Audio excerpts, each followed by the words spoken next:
Sveiki, mėlyje. Kągi šį rytą pakalbėkim Edmundo pagėdavimo apie kadruotę arba apie gerą kompoziciją, fotografuojant portretus.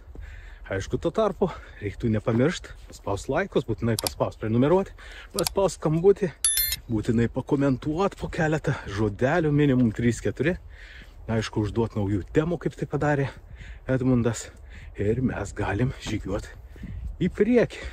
Taigi ši tema yra, manau, labai svarbi. Aišku, gaila, einant taip miškeliu, ko gero neparodysi visko, ką norėtum parodyti, bet pabandysiu kaip nors vaizdžiai papasakot, kaip tai galima daryti, kaip išdėliot geriau būtų kompozicija, arba fotografai sako, sukadruoti ir turėti tikrai gražiai atrodantį kadrą.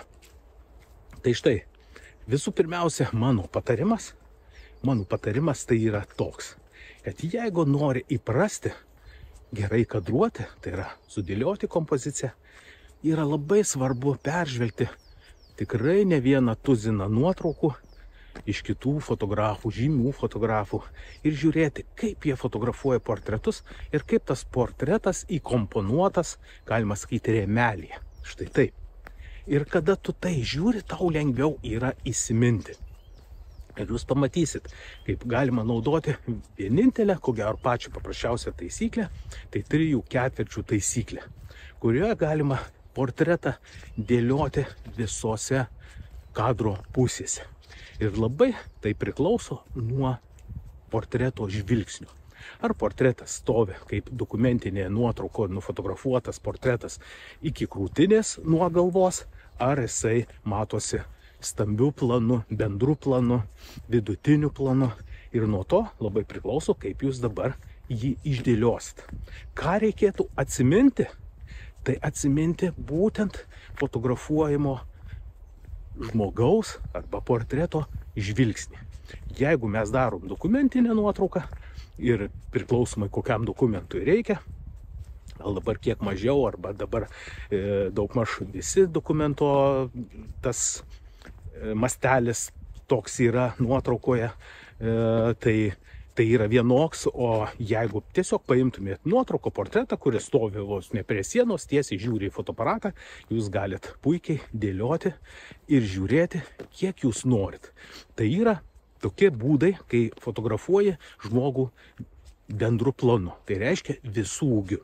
Tokį galima portretą fotografuoti tiek dokumentikai, o paskui kadruoti, išsikirpti ir pritaikyti kažkokiam dokumentui.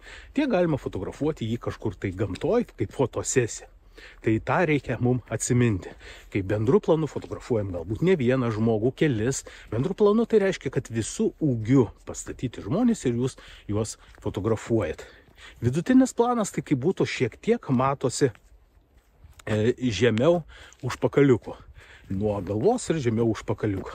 Stambiu planu jau fotografuojame kaip žmogus iki krūtinės ir čia. Nu ir turbūt detalus toks planas, tai kai fotografuojame galbūt visai, štai taip, galva arba išraiškios akys, nukertama ir atrodo, kad viršugalvis ir taip toliau. Aš manau, daug tokių matyt nuotraukų, ypač reklamose, kai fotografuojami kokie lūpdažiai, kai fotografuojami kažkoks makiažas ir taip toliau ir panašiai. Tai štai taip dėliot labai būtų paprasta, kai mes, pavyzdžiui, peržiūrim daug nuotraukų. Labai dėliot patogu, pasidarius kokį nors rėmelį, gal net ne vieną.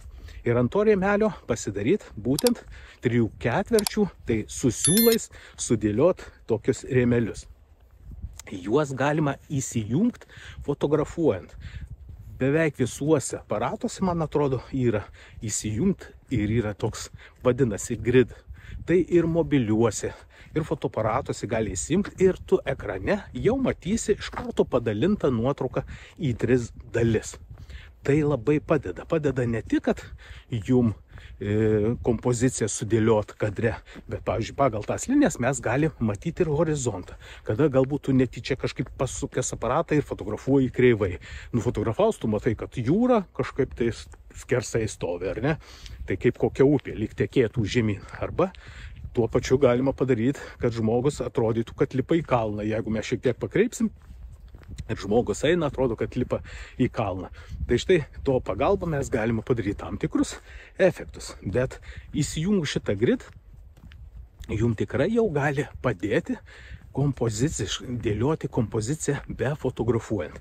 Bet aš prieš tai patarčiau pasidaryti paprastai tokius kaip rėmelius. Galima iš popierių ir su siūlais būtent padaryti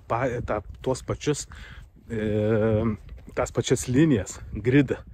Ir tada pasidarius nuotraukas, galbūt turite iš kokių senų nuotraukų, savo kažkokius spausdintų, galima ekrane, gal savo turite arba savo šeimos nuotraukų, portretų, tiesiog uždėti tą rėmelį ir pabandyti jį pastumdyti, žiūrėti, kaip tai atrodo, kaip tai gaunasi. Jo, ekrane ko gero dar būtų ir nebloga visai idėja, nes ekrane jūs galite tą patį portretą išsididinti, kaip ekrano nuotraukai įsididinti, arba kad ir šiai sumažinti. Tada jums nereikės tų rėmelių daug prisidaryti vienokio ar kitokio formato. Tai štai, pasididinat nuotrauką ir jūs matot galbūt tik tai akis. Rėmelis gali būti vertikaliai arba horizontaliai.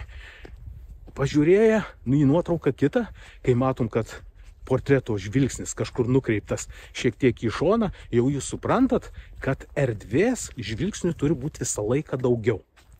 Aš kai mokau, dažnai mes fotografuojam ir aš prašau, kad mane mokinys nufotografuotų ir labai dažnai pastebiu, kai nufotografuotas portretas, tai yra aš, gaunasi virš galvos labai daug erdvės.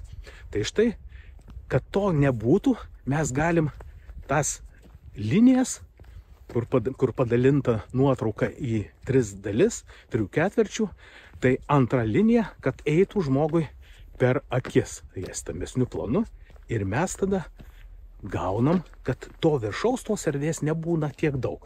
Dabar jeigu vėl padalinam į 3 dalis nuotrauką ir horizontali, mes galim portretą fotografuoti būtent prie kraštinės linijos ir kad žvilgsnis būtų į tolį, į šoną, ir erdvės mes paliekam kur kas daugiau. Aš pabandysiu įkelti šioje vietoje keletą nuotraukų, kuri ant jų yra pavaizduotas ir visas rėmelis 3 ketvirčių, kad maž matytųsi, kaip tai atrodo, į kurią pusę galima slankati. Ir tokiu būdu, man atrodo, mes kompoziciją galima dėlioti kaip norim, nes mums tai padeda.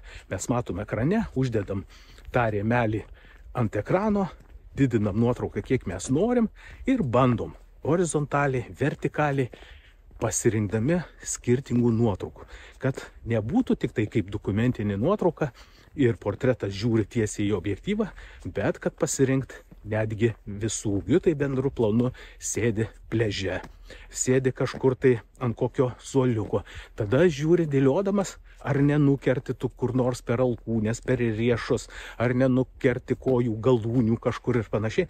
Visą šitą komponuoji tame rėmelyje. Ir iš tikrųjų tai labai stipriai palengvina. Toliau, kas gal fotografuoja, sakys, bet aš portretų nefotografuoju, fotografuoju tik kažkokius daiktus. Tas rėmelis taip pat jums gali padėti sukomponuoti. Juk vėlgi, pažiūrėkim, kokių daug nuotraukų, kaip atrodo gražiai sukomponuotai kokie daiktai. Galbūt maistas sudėliotas lėkštėje, galbūt ant stalo kažkas padėtas, koks tai sausainiukas, kavos puodelis, kažkas tai dar. Ir kaip gražiai žiūrisi būtent toj kompozicijoje, kaip sudėliot. Taigi, kai mes tai pradedam dėliot, mūsų protas ar pasąmonė priima tai ir jinai labai gerai įsimena. Kai tai įsimena, mes jau vėliau fotografuodami tai darom automatiškai. Mes jau nepajuntam, kaip mes sudėliojam kompoziciją būtent fotografuodami. Reikia nebijoti visą laiką, kad galima nuotraukas ir apkarpyti. Bet šito aš niekada nepatariu. Geriau nufotografuoti teisingai, nei apkarpyti. Kodėl geriau padaryti iš karto? Todėl, kad jeigu jūs padarysit šedevrą ir kažkas norės nupirkti, bet su sąlyga, kad nuotrauką būtų galima atsispausdinti labai didelę. Ir štai tik dėl to, kad jūs šiek tiek apkarpė tą nuotrauką, gali būti, kad jos nenupirks. Kodėl? Todėl, kad, sakys, neina man padaryti didesnės, nei kad nei kad man reikia. Ir aš atsiprašau, bet aš nepirksiu, ne. O būtumėt tikrai gavę neblogą sumą pinigų ir turėję tai, ir būtumėt džiaugiasi tiek tas klientas, tiek ir jūs. Todėl yra labai svarbu fotografuojant, pratintis, dėliot kompoziciją kadre. Žiūrint per vaizdo ieškiklį, matyt, kaip susidėlioja kadras, kur žvilgsnis yra portreto, kur kažką tai matom. Žodžiu, kad žiūrovo dėmesį jūs galėtumėt valdyti. Kad tarytum jūs pasakytumėt nuotraukoje, kur žiūrovui žiūrėti. Arba žiūri portretas kažkur į šoną, natūraliai žiūrovas žiūrėdamas į tą nuotrauką, jis irgi nori ten pažiūrėti. Štai išdėliojimas. Taip pat gali būti portretas, šalia jo kitas žmogus. Arba vietoj žmogaus gali tai būti kažkokios gėlės ir panašiai. Todėl nebūtinai, kad žmogus stovi pačiame centre. Dažniausiai tai taip ir būna fotografuojama. Žmogus šiek tiek krašte, nei kad pačiame centre, o šalia jo galbūt kažkokios ryškios taip pat gėlės. Aš turiu omeny ryškumas. Kai žmogus ir gėlės šalia esančios ryškus, o fonas galbūt liejas. Štai tokį patarimą, aš tikiuosi, jums padės ir nuotraukų kompozicija bus tikrai puiki ir gera.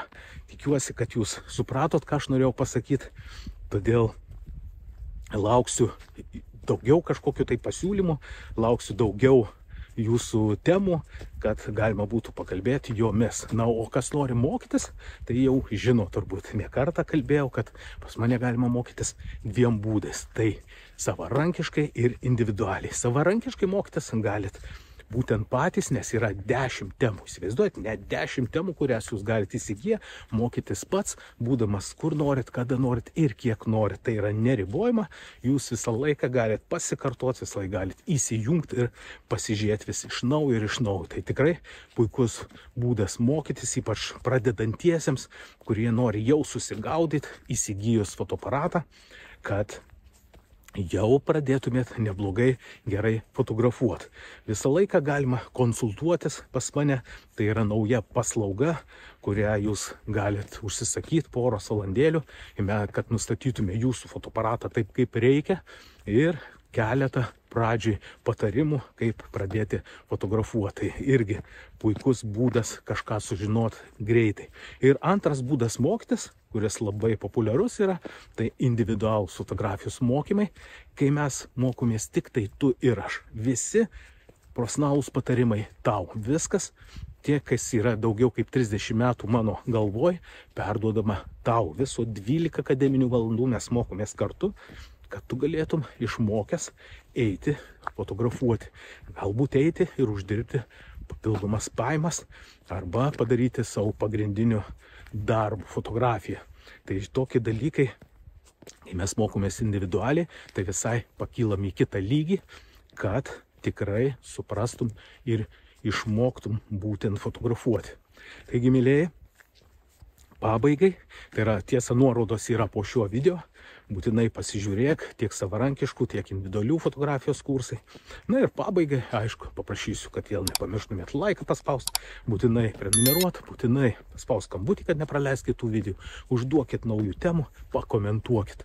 Tai būtų labai nuostabu ir taip daugiau žmonių sužinos. Ir kągi, iki turbūt sekančio video, iki kitų kartų, visiems iki.